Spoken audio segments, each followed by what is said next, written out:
주님을 찬송합니다. 주님, 이 아침에 주님을 바라봅니다. 주의 은혜를 사모하는 주의 복된 백성들에게 성령님 이 시간 임하셔서 우리의 마음에 평강을 더하여 주시옵소서. 하나님, 우리에게 길을 열어주시고 또 하나님께서 말씀하시는 바를 명확히 알아듣는 귀한 시간이 되게 하여 주시옵소서. 감사하며 예수님 이름으로 기도했습니다. 아멘. 네, 오늘 말씀은 사도행전 22장 말씀입니다. 22장 17절에서 29절 말씀.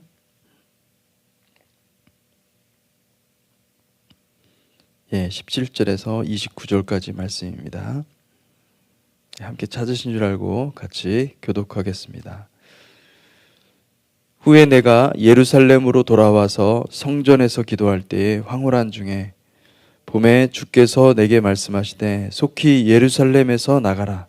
그들은 내가 내게 대하여 증언하는 말을 듣지 아니하리라 하시거늘 내가 말하기를 주님, 내가 주를 믿는 사람들을 가두고 또 각 회당에서 때리고 또 주의 증인 스데반이 피를 흘릴 때에 내가 곁에 서서 찬성하고 그 죽이는 사람들의 옷을 지킨 줄 그들도 아나이다. 나더러 또 이르시되 떠나가라. 내가 너를 멀리 이방인에게로 보내리라 하셨느니라. 이 말하는 것까지 그들이 듣다가 소리질러 이르되 이러한 자는 세상에서 없애버리자 살려둘 자가 아니라 하여 떠들며 옷을 벗어 던지고 티끌을 공중에 날리니 천부장이 바울을 영내로 데려가라 명하고 그들이 무슨 일로 그에 대하여 떠드는지 알고자 하여 채찍질하여 신문하라 한대 가죽줄로 바울을 매니 바울이 곁에 서 있는 백부장더러 이르되 너희가 로마 시민 된 자를 죄도 정하지 아니하고 채찍질할 수 있느냐 하니 백부장이 듣고 가서 천부장에게 전하여 이르되 어찌하려 하느냐 이는 로마 시민이라 하니 천부장이 와서 바울에게 말하되 내가 로마 시민이야 내게 말하라 이르되 그러하다. 천부장이 대답하되 나는 돈을 많이 들여 이 시민권을 얻었노라. 바울이 이르되 나는 나면서부터라 하니 신문하려던 사람들이 곧 그에게서 물러가고 천부장도 그가 로마 시민인 줄 알고 또 그 결박한 것 때문에 두려워하니라. 아멘. 아멘. 예, 바울은 예루살렘에 있는 이 사랑하는 형제들 같은 유대인들이죠. 그런데 그 유대인들을 향해서 로마서에 보면은 이 골육이라는 표현을 사용합니다. 그만큼 바울은 사랑하는 그 동포들, 혈족들, 그 같은 유대인들을 향해서 얼마나 마음이 애절한지 알 수가 있습니다. 바울 자신도 길리기아 다소 출신이었고 그리고 또 가말리엘 문화생으로 유대인들이 받는 그 율법 교육을 철저히 받았습니다.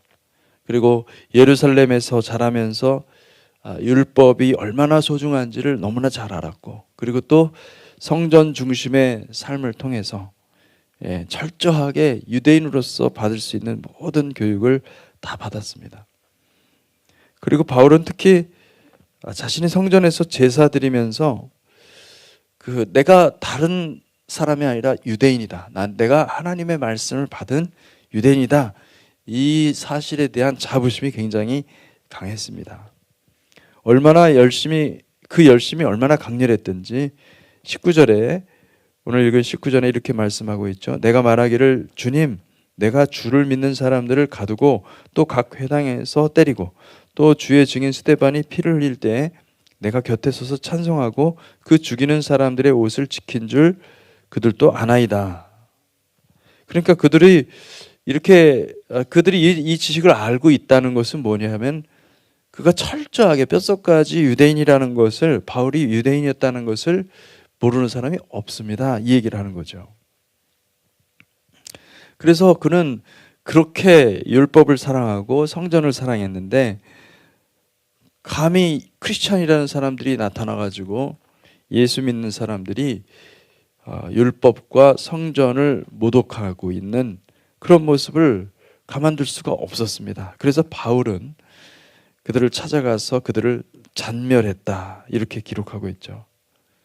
그리고 주님이 사랑하는 종 스데반을 죽이는데 동참했습니다. 바울은 이렇게 과거에 주님을 향한 열심으로 자신이 모르고 행했던 모든 것을 알고 있었어요. 그래서 그가 나중에 디모데전서에 보면은 이렇게 말합니다. 미쁘다 모든 사람이 받을 만한 이 말이요. 이 그리스도 예수께서 죄인을 구원하시려고 세상에 임하셨다 하였도다. 죄인 중에 내가 괴수니라. 내가 죄인 중에 괴수다. 이렇게 고백을 하고 있어요. 그러나 내가 긍휼을 입은 까닭은 예수 그리스도께서 내게 먼저 일체 오래 참으심을 보이사 후에 주를 믿어 영생 얻는 자들에게 본이 되게 하려 하심이라. 그러니까 이 말이 무슨 말이냐면은 다메섹에서 주님을 알기 전까지 그는 주님을 몰랐었잖아요. 예수님이 주님이라는 걸 몰랐었죠. 그 전에는 자기의 열심대로 살았어요. 여러분, 죄는요, 두 가지 종류가 죄 있어요. 하나는 부지중에, 다시 말하면 우리가 알지 못하고 짓는 죄죠. 우리가 주님을 알기 전에 잘 모르니까 지은 죄가 있습니다. 이런 죄들은 도덕적인 악행이나 양심을 속이고 하는 그런 거짓과 사기 행각을 가리키는 말이 아닙니다. 이것은 주님을 내가 알지 못했기 때문에 내 생각에 옳은 대로 살아간 거예요. 그런데 주님을 알고 나니까 이게 죄구나. 이 모든 것이 내 삶이 죄였구나. 주님을 알지 못하고 했던 모든 것들이 다 죄구나라는 것을 깨닫게 되는 것이죠. 여러분, 이 죄를 우리는 알지 못하는 죄이기 때문에, 우리가 알지 못하고 행한 죄이기 때문에 우리가 예수를 영접하고 주님 앞에 회개할 때 이 모든 죄들은 용서함을 받습니다.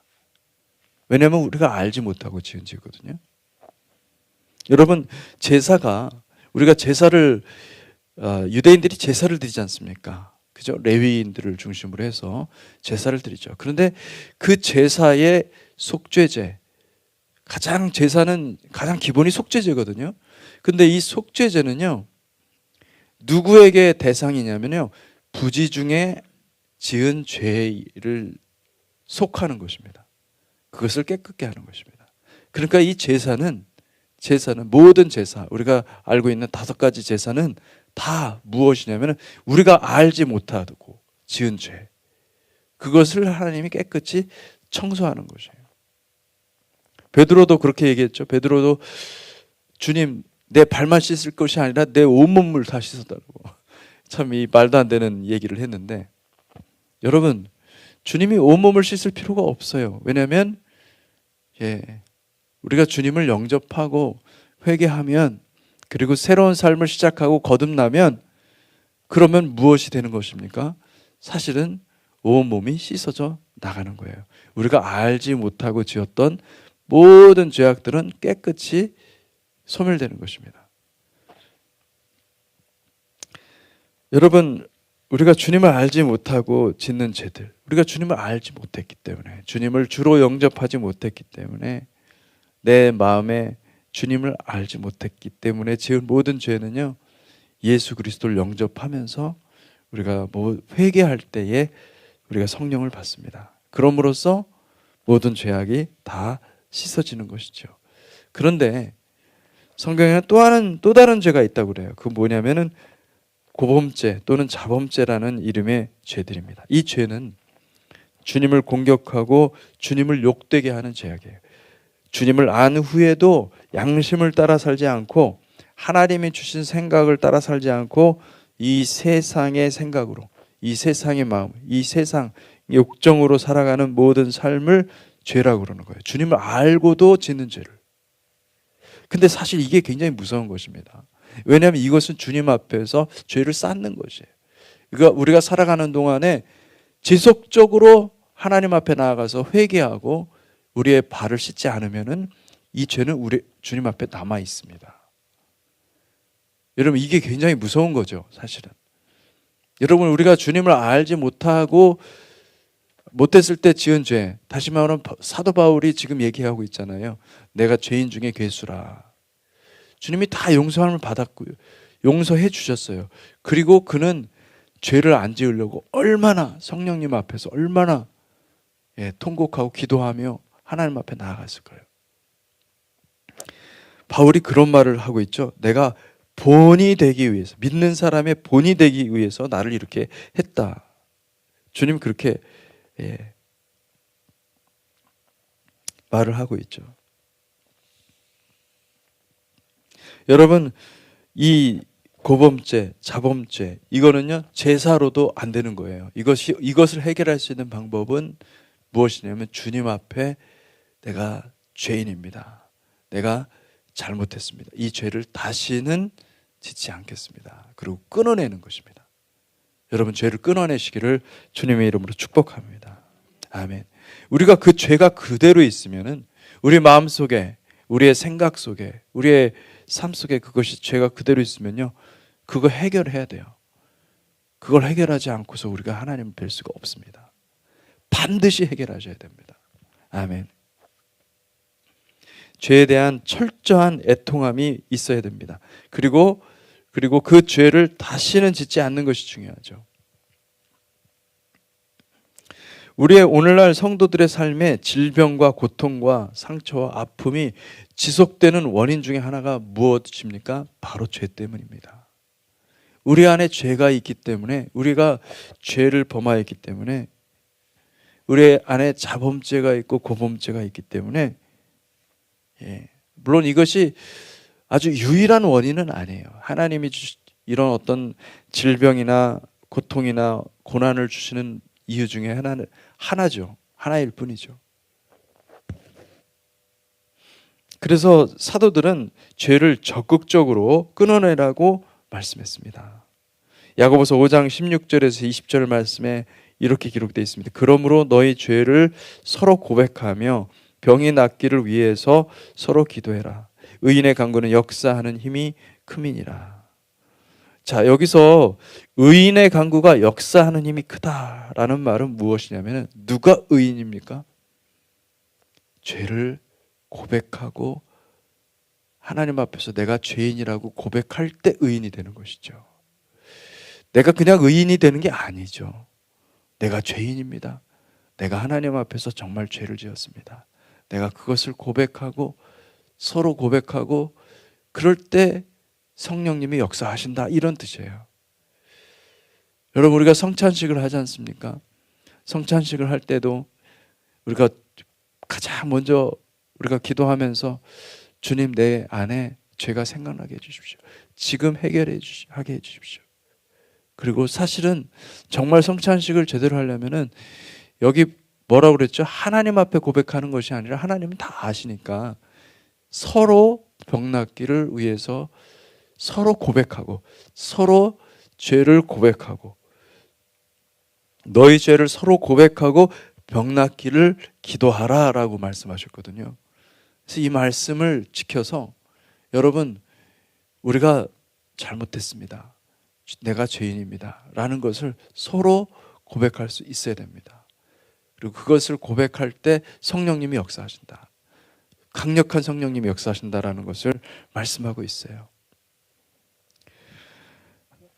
부흥의 역사를 이렇게 보잖아요. 그러면 회개가 일어났습니다. 근데 그 회개는 그 자기의 그 죄를 그냥 그대로 가지고 간직하고 다른 사람들한테 얘기하지 않고 그러고 있던 그 죄들이요, 사람들한테 터져나오는 거예요. 공개적으로 터져나오고, 1907년 평양 대부흥회 때가 그런 일이 일어났어요. 내가 죄인입니다 라는 것을 고백하고, 그럴 때 성령님께서, 강력한 성령님이 그 에하드 모두에게 임하신 거예요. 모두에게 임해서 그들이 서로 앞으로 나와서 서로 자기도 그런 죄를 지었습니다. 자기도 누구한테 돈을 떼어 먹었습니다, 내가 간음했습니다 하면서 하나님 앞에 나와서 이야기할 때 그때 성령님께서 엄청난 치유와 회복과 부흥의 역사가 일어난 것을 볼 수가 있습니다. 여러분, 이것이 놀라운 일이죠. 사실은 우리 주님의 공동체 교회가 이런 그 회개, 집단적인 회개, 성령의 부으심으로 인한 집단적인 회개의 사건들을 만들어내는 그런 놀라운 교회가 되기를 주님의 이름으로 축복합니다. 아멘. 여러분, 하나님께서 만약에 우리에게 질병을 주셔서 그 질병을 통해서 우리가 하나님께로, 주님께로 다시 돌아갈 수 있고 주님과의 관계가 회복될 수 있다면 여러분, 그 질병을 우리는 축복이라고 할 수가 있겠죠. 왜냐하면 그 질병을 통해서 우리가 주님께 더 가까이 갈 수 있기 때문에. 그런데 만약에 여러분 한번 생각해 보십시오. 그런 질병을 줘도 돌이키지 않을 사람이 있을까요? 없을까요? 있습니다. 하나님 그걸 아세요. 그래서 여러분, 정말 마음이 교만한 사람들은요, 우리가 겉으로 볼 때는 저 사람은 승승장구하는 것 같아요. 왜 저 사람, 왜 하나님이 데려가지 않으시지? 뭐 이런 생각이 들 때가 있어요. 아니, 저런 악한 놈을 하나님이 치시지 않을까? 근데 여러분 생각을 잘 해보시면은 악하기 때문에 치지 않는 것입니다. 아무리 어떤 하나님이 사인을 주시고 하나님이 경고를 해도 그가 돌이키지 않을 정도로 악하기 때문에 하나님이 치지 않는 겁니다. 하나님이 택한 사람은, 하나님 사랑하는 사람은 심지어 죽여서라도, 죽을 병을 줘서라도 돌이키십니다. 왜요? 택했기 때문에. 하나님 사랑하기 때문에. 근데 악한 사람은요, 이미 멀리 마음으로 이미 떠난 지 오래됐어요. 그리고 어떤 것을 줘도, 심지어 생명의 위협을 줘도요, 돌이킬 생각이 없습니다. 그런 사람들을 하나님이 데려가시겠습니까? 안 데려가십니다. 그러니 저렇게 시퍼렇게 살아가지고 사람들을 막 해코지만 하고 아주 못된 그 일을 하는 사람들, 그런 악당들이 있다 하더라도요, 여러분 너무 신경 쓰지 마세요. 하나님이 택한 사람은 마침내 그를 어떻게 해서든지 고칠 것입니다. 그런데 택하지 않았다면은 하나님이 하시는 거예요. 하나님은 또 그런 사람들을요, 애굽의 바로처럼 사용하십니다. 예. 하나님은 여러분, 우리가 그걸 가지고 부러워할 것도 아니에요. 왜 하나님 악한 사람이 저렇게 돈을 많이 벌고, 왜 하나님한테 마음이 없는 사람인데 저렇게 정말 저렇게 끝까지 오래오래 잘 살고 있습니까? 그죠? 그렇게 생각하지 마세요. 차라리 여러분, 우리가 질병을 얻어서 주님께 다시 돌아가는 것이 낫습니다. 주님이 축복입니다. 내가 깨지고 내 육체가 정말 아무리 온전치 못한다 할지라도 이것으로 말미암아 내가 하나님 앞에 구원받을 수 있다고 한다면 그것은 축복입니다. 그것은 최고의 축복입니다. 할렐루야. 여러분, 장애가 있잖아요. 사람들마다. 어떤 사람들은 귀가 잘 안 들리고 어떤 사람들은 뭐 눈이 안 보이고. 근데 그 장애가 때문에 만약에 주님과 더 깊은 교제로 나아갈 수만 있다고 한다면 그 장애는 축복이 아닐까요? 저는 축복이라고 생각해요. 여러분, 하나님께서 우리에게 말씀하십니다. 이런 것들을 통해서 주님 더 우리의 마음을 정결케 하시고 회복케 하시는 거죠. 아멘. 바울은 부지 중에 죄를 진 사람이었습니다. 고범죄가 없고 그는 고범죄를 정말로 싫어했습니다. 정말 이제 하나님을 알았으니 이제 다시는 죄 짓고 싶지 않고 죄를 안 짓는 거예요. 지을 수가 없어요. 예. 여러분, 죄를 안 짓는 사람이 되시기 바랍니다. 아멘. 자유케 된 거죠. 자유케 됐으니 다시 그 죄에 얽매여서 살고 싶지 않은 거죠. 그래서 그는 철저하게 회개하고요, 그렇게 살았습니다. 하나님은 여러분 그의 중심을 보신 거죠. 여러분, 우리 크리스찬의 삶은 무엇입니까? 죄 짓고 용서받고 죄 짓고 용서받고 죄 짓고 이걸 반복하는 삶이 크리스찬의 삶이 아닙니다. 크리스찬의 삶은 죄 지은 것을 회개하고 다시는 그 죄로 돌아가지 않는 것입니다. 아멘. 다시는 죄를 지을 수가 없는 거예요. 죄를 짓지 않는 거죠. 바울의 마음에는 사악함이 없었습니다. 그러나 바울은 주를 알지 못함으로 주님의 백성들을 잔해한 것이 얼마나 하나님 앞에서 극악한 죄임을 성령의 조명으로 깨닫게 되었어요. 그래서 그는 어쩌면 내가 그렇게 박해하고 그렇게 잔해하고 주를 괴롭게 했는데 이제는 다시는 그런 일이 없을 뿐만 아니라 이제는 더 내가 나를 괴롭게 함으로써 나를 정말 하나님께 완전히 드리자, 이렇게 생각하지 않았을까, 그렇게 생각해 볼 수가 있습니다. 여러분, 하나님의 택한 백성들은요, 이 고범죄, 이 자범죄를 경시하지 않습니다. 너무나 이거는요, 하나님 앞에서 죽을 수도 있다, 이런 생각을 하기 때문에 정말 벌벌 떨면서 하는 거예요. 설사 범죄를 하더라도요, 성령께서 가르쳐 주시기 때문에 속히 주님 앞에 나아가서 회개하고 다시 바로잡습니다. 사랑하는 성도 여러분, 하나님의 말씀이 우리를 지배하게 하여 하십시오. 하나님의 말씀이 우리의 마음과 생각을 지배하면 우리는 죄를 짓지 않을 뿐만 아니라 여러분, 죄의 지배력을 완전히 무너뜨립니다. 그래서 죄가 틈을 타지 못하는 거예요. 죄가 공격해도요, 우리는 능히 이길 수 있는 힘이 있는 거죠. 그래서 자유함을 누릴 수가 있습니다. 우리의 자아가 죄의 지배를 받지 않고 성령의 지배를 받게 되는 것입니다. 주님은 뼛속까지 유대인이었던 바울을 떼어다가 이방인에게 복음을 전하라고 말씀하셨습니다. 가만히 생각해 보면 여러분, 바울의 삶은요, 하나님이 다 미리부터 준비했던 거죠. 그는 그를 다소에서 태어나게 하셨죠. 그리고 나면서부터 로마 시민권을 주셨어요. 그리고 바울을 예루살렘에서 가말리엘 문화생으로 수학하게 했습니다. 그가 비록 주님을 알지 못했기 때문에 크리스천들을 잡아 죽이는 일에 동참하긴 했지만은 주님은 그때 그 카이로스의 가장 정확한 때에 주님께서 임하셔서 그를 확 바꾸신 거예요. 그리고 주님께서 그동안 준비하셔서 그의 잠재적 기질과 지식과 경험 속에 묻어두셨던 하나님의 능력을 발휘하게 하신 것입니다. 사랑하는 성도 여러분, 우리의 삶도 가만히 살펴보면요, 우리도 하나님이 다 미리부터 준비하셨어요.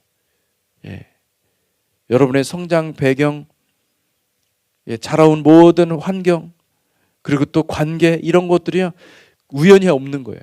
하나님이 다 준비하셨어요. 심지어 우리가 과거에 받은 상처까지도 사실은 하나님이 다 준비하신 거예요. 왜요? 하나님은 우리를 치유하시고 우리를 변화시켜서 하나님의 도구로 사용하기를 원하시는 거죠. 아멘. 그래서 여러분, 깨달으시기 바랍니다. 부르심이 있는 사람은요, 반드시 모든 것이 합력하여 선을 이루는 삶을 살게 되어 있습니다. 내가 살아가는 것이 아니라 내 안에 예수 그리스도가 살아가는 것이죠. 아멘. 여러분, 하나님의 음성을 들으시기 바랍니다. 순종하시기 바랍니다. 여러분, 우리가 하나님의 예정하심 가운데 들어가 있다는 것을 아셔야 돼요. 이 하나님의 예정하심 가운데 들어가 있으면요, 우리가 그런 생각이 들어요. 내가 버팅기면 버팅길수록 손해예요. 아주 손해예요. 손해막급, 아주 그냥 큰 손해를 봅니다. 그러니까 그거를 알기 때문에 우리가 버팅길 수가 없어요. 불순종하고 살아갈 수는 없어요. 불순종하면은 이게 어마어마한 거라는 걸 알기 때문에 순종밖에 길이 없는 거죠. 할렐루야. 이게 택함 받은 사람들의 길입니다. 택함 받지 못한 사람들은요, 자기 마음대로 살아가면서 자기 뜻대로 하나님의 음성 듣고 자기 음성이라고, 자기 음성 듣고 하나님의 음성이라고 하고, 그렇게 살아가요. 예, 벌벌 떠는 게 없어요. 여러분 벌벌 떠시기 바랍니다. 하나님 말씀 앞에서 벌벌 떠는 사람들이 되시기를 주님의 이름으로 축복합니다. 아멘. 여러분, 저는 이 주님의 공동체 교회가 놀라운 성령님이 역사하시는 그런 교회라고 믿습니다. 왜냐하면은 주님께서 이렇게 말씀하셨어요. 이 주님의 공동체 교회는요, 제가 담임 목사라고 생각하지 않습니다. 저는 저 스스로도 내가 담임 목사라는 생각을 안 합니다. 하나님 저를 여기에 보내신 목적이 있고 뜻이 있는데, 그것은 오로지 저뿐만 아니라 여러분도 마찬가지예요. 오로지 하나님의 음성에 순종하는 법을 배우라는 거예요. 여러분, 이 교회가 그런 곳이 되기를 바랍니다. 그래서 이 교회에서 여러분이 오셔서 예배를 드리면서도, 예배를 드리고 함께 신앙생활하면서 정말 정금같이 바뀌어야 됩니다. 저와 여러분의 영혼이 정금같이 바뀌어야 됩니다. 너무나 불순물이 많아요. 너무나 불순물. 그냥 오만 가지 내 자아의 그 음성들을 하나님의 음성으로 둔갑시켜가지고 그게 성령이 주시는 생각이라고 생각하고, 그게 왜 그럴까요? 내 자아가 이미 상처받을 대로 상처받고, 그 자존심이 그냥 아주 뭉개진 거죠. 열등감으로 충만해 있고, 세상성으로 충만해 있고, 세상에서 받은 거 그냥 그대로 가지고 있으니, 여러분 이걸 해결해야 되는데 이거를 해결하지 않고 그냥 그대로 그냥, 여러분, 우리가 주님의 말씀에 순종하는 것을 배워야 됩니다. 순종하는 것을 배우고 철저하게 주의 음성을 듣고 순종하는 그런 복된 성도들이 되시기를 주님의 이름으로 축복합니다. 그래서 저는 주님의 공동체 교회가 제자들이 되었으면 좋겠습니다. 아멘. 제자들. 그래서 하나님의 말씀에 순종하는 백성들, 완전히 순종하는 백성들. 바울이 제자의 삶을 살았고 그 제자의 삶의 본이 되었어요. 우리도 바울의 본을 받아서 제자의 삶을 살기를 주님의 이름으로 축복합니다. 여러분, 우리가 제자 훈련을 계속하는 거로 알고 있습니다. 여러분, 제자 훈련을 꾸준히 하십시오. 그리고 내가 제자를 훈련하든지 아니면 내가 제자 훈련을 받든지 아니면 하든지, 이 둘 중에 하나를 하셔야 돼요. 그리스도의 십자가를, 예수 그리스도의 십자가를 지고 자기를 부인하고 예수 그리스도의 십자가를 지고 주님께 순종하는 제자들의 삶을 사시기를 주님의 이름으로 축복합니다. 그리스도의 좋은 군사가 되십시오. 디모데후서 2장 1절에서 6절에 보면 이런 말씀이 있습니다. 내 아들아, 그러므로 너는 그리스도 예수 안에 있는 은혜 가운데서 강하고, 또 네가 많은 증인 앞에서 내게 들은 바를 충성된 사람들에게 부탁하라. 그들이 또 다른 사람들을 가르칠 수 있으리라. 너는 그리스도 예수의 좋은 병사로 나와 함께 고난을 받으라. 병사로 복무하는 자는 자기 생활에 얽매이는 자가 하나도 없나니 이는 병사로 모집한 자를 기쁘게 하려 함이라. 경계하는 자가 법대로 경계하지 아니하면 승리자의 관을 얻지 못할 것이며, 수고하는 농부가 곡식을 먼저 받는 것이 마땅하니라. 물론 여기 이 디모데는요, 풀타임 사역자예요. 풀타임 사역자이기 때문에 이렇게 얘기를 한 거예요, 바울이. 우리는 자기 생활이 있거든요. 자기 생활에 얽매이면서 살 수밖에 없어요.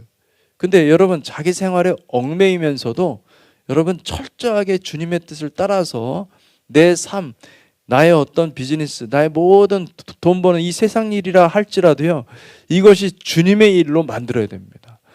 이게 내 일이 아니라 주님의 일입니다. 아멘. 내가 주님께 다 드리겠습니다.